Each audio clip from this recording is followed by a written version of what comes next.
So right off the bat, I just want to say, we're not going to go crazy with the SDs, okay? It's just, I have an urge to review another SD, and it's the Strike. The original Strike from 2003, not the one, that stupid garbage EX standard thing. I hate that goddamn kit. I hate all those kits. And now we have the Aerial as an SD EX standard. They're so damn cheap. Bandai, you're so cheap. But not back in 2003. No, no, no. But we do have to go a year back. In 2002, Seed came out. And coinciding, they gave us a 160 scale, which is pretty cool. And it was basically the same box art as this SD kit. Just, you know, different proportions, but same pose, same background. Very cool. And it is a little more of a step above what I just showed off. Like with the Perfect Gundam, they're basically the same scale, same proportion. You know, they look good together. It's showing a little bit of leg. This is my preferred proportions. Like you have a little teeny bit of leg showing off. You know, a little kinky. Not just the feet and then waist. And they up the articulation for an SD. It's still got the head, but it has this really cool torso joint for the arm. But it makes him kind of droop, so he's like slouched. But you got some double elbows, some rotation there, still in the wrist, even a little bit of ab. Waist is very, very hindered. But those legs are double ball jointed, and then that cool little foot, like the other one. So yeah, great in terms of the articulation, and it also came with the Strike Shield and the beam rifle, which I couldn't find, but they're just like red and gray plastic, and I think they gave you some stickers for the shield. And I'm trying to remember if this came with the normal pack or the next one. Armor Striders. You get 2 of these, and they're just little teeny daggers you can easily choke on, but hey, it's cool that they're there.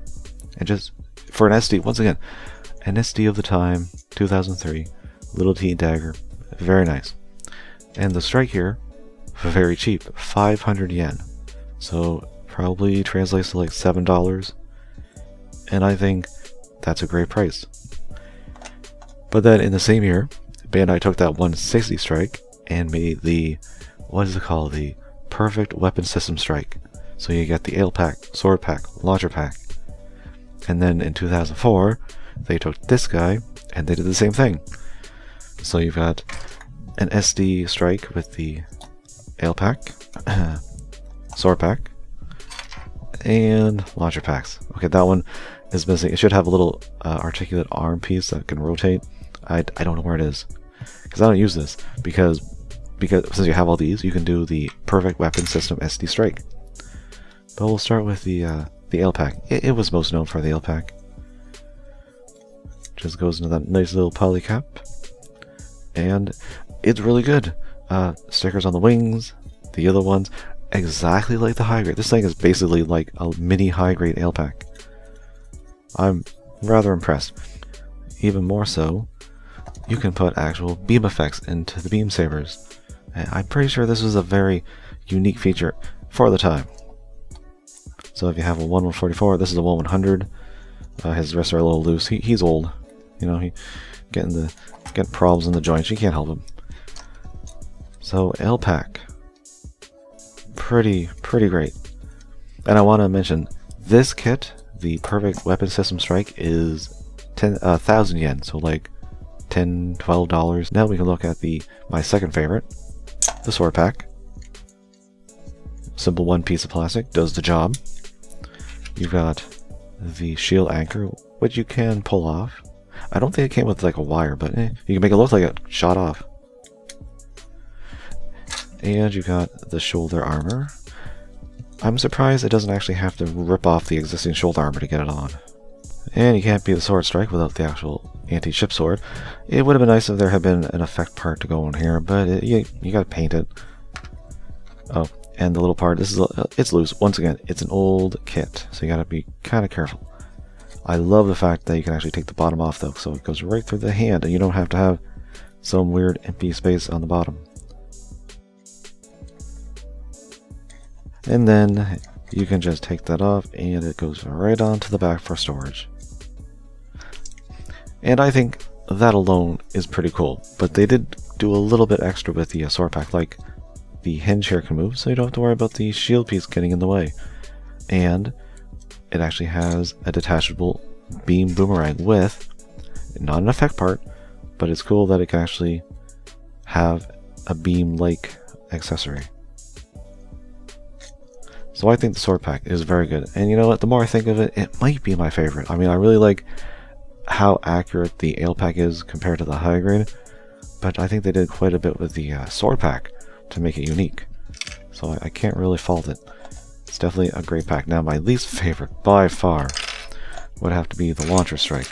Now, not just because I couldn't find the hinge to connect the cannon to the back, but the fact that, as far as I can remember, it's just a bar with 2 polycaps, and the one I think could tilt upward, and so this could rotate. But it would never be far enough for either of these pegs, I don't think, to actually hold it. Because any kind of promotional art you see, it's just sticking like, holding it like an actual gun. And if we've seen the show, we know that it's more like under his armpit. So I didn't like that. But it does have a nice shoulder piece. Once again, some articulation here to get out of the arm's way. A couple stickers, but it is nicely detailed. Got the Gatling gun there. And there you have it. But what you can do, you don't have to do it like this. It looks weird. There is just enough friction in that hand to do the underside. Now that looks right. I think that looks just perfect. Like, sure, the connector would probably be about to there, but it's serviceable. But definitely, it could have used like another hinge to give it a little bit more.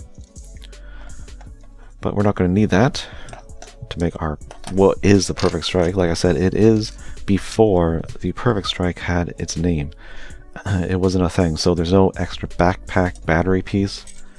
You don't have that, but everything else is included. And we have ourselves a perfect-ish strike. I say that because you have to have the weapons in the hands. There's no added adapter arm piece that you can connect to the ale pack to have them stored. So I guess the cannon would be like under here, and then the sword would still be on this side. But really, is that a huge problem with anybody? Like, I've never once had this kit out of this configuration, which is why I couldn't find the shield or the beam rifle, because it has always, for the longest time, been the perfect strike. It is the perfect strike. You have to have the handles under here. Like I said, it's underslung. Trying to get it over the shoulder piece, good friggin' luck. But yeah, it's still great. I'm very impressed with what Bandai did here. Once again, 1,000 yen, around $10 to $12 for all of this. And if you want to have separate strikes, you want a launcher, you want a sword, you want a nail, buy that guy, buy 2 of the basics, you spend 20 bucks, you get 3 different strikes. I think that's pretty good. So I can't complain. It's not perfect, but it's really damn good than what they've done lately with the strike. That is for sure, at least in terms of SDs.